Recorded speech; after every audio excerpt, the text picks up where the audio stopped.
as a musician, looking back on your entire career, which is now what, like 23, 24 years? 25. 25 years, okay.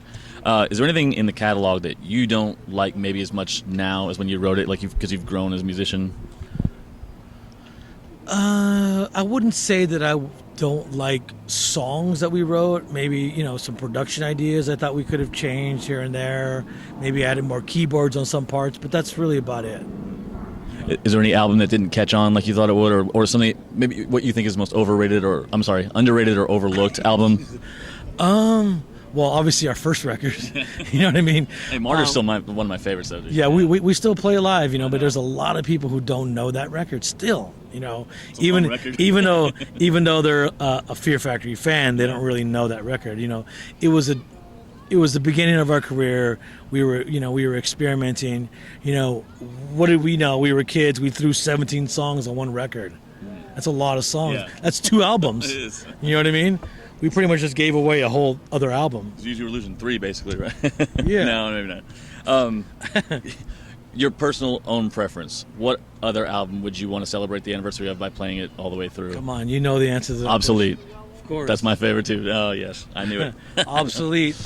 We already been talking about it, if we were going to do it or not. Really? Yeah, so it's talked about. So You heard it here first. I'll be here. Obsolete was a very, very big record. Yeah. And it was obviously demanufacture, got us in the door. And it got us in the door. We kicked the door down. Mm-hmm. You know what I mean? It was, where people discovered us that, wow, this band's different and it stands alone. We're a whole new breed of just whatever. So to of speak. this, yeah. New breed. And then we brought back, we figured, demanufacture is cold, calculated, it's fucking got this, slick production. Then we said, okay, let's bring the groove in and show people how you could fucking groove with double bass patterns. Yeah. You know what I mean? Shock. And so we decided to do that, and it opened a whole new door for us. Yeah. Cool. I love that album so much. Do you see Fear Factory doing another remix album?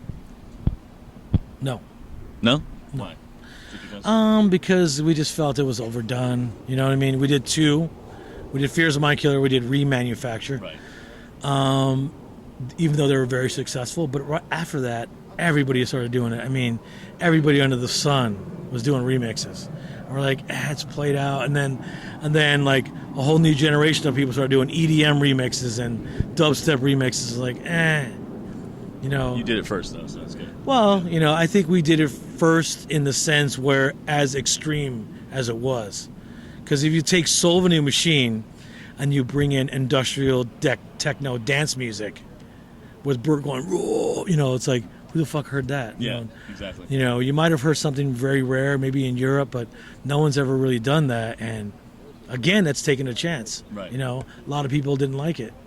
Like, what the fuck you doing dance music with your fucking heavy shit? I don't get it, I'm glad you said that, actually, because I will admit to you, it took a little while for me to catch on to that, but now I love it. It just, it was a little ahead of the time, and maybe it took me a while to get on board, but I'm on board, so I liked it. Yeah, but we were influenced by, bands like Ministry and Nine Inch Nails and stuff like that. They were doing remixes and stuff like that, but, not as heavy as what Fear Factory was doing, you know what I mean? And Bert's vocals, it was something way different, and we brought a lot of the Euro techno into it. You know what I mean? Because when we were touring for Soul of a New Machine, our first tour, I was just telling a story to somebody yesterday.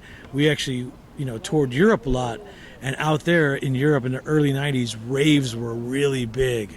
Rave, and like people dancing around naked. Everybody's on fucking drugs. We're like, whoa, and we're all drinking, having a good time, and just thousands of people just having a blast. Just, it was like, this is fucking cool. I think we should do something like this, and we did. Cool.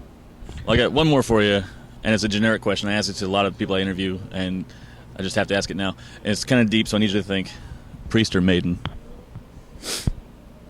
Well,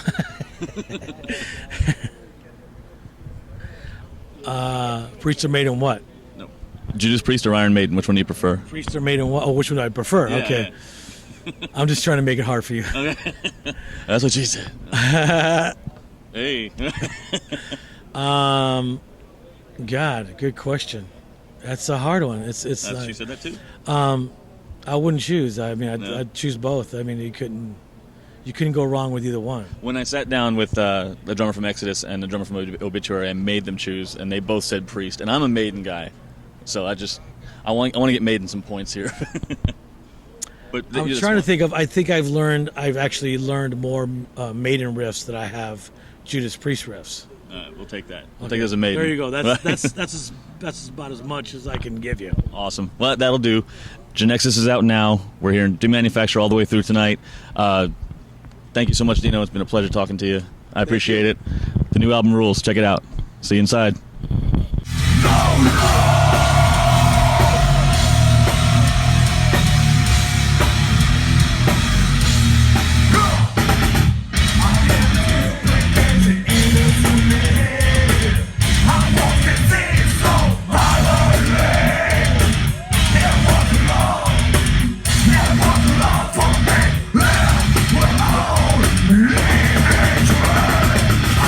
Hi, I'm Dino Cazares from the group Fear Factory, and you're watching me on Jam. I don't want to live that way.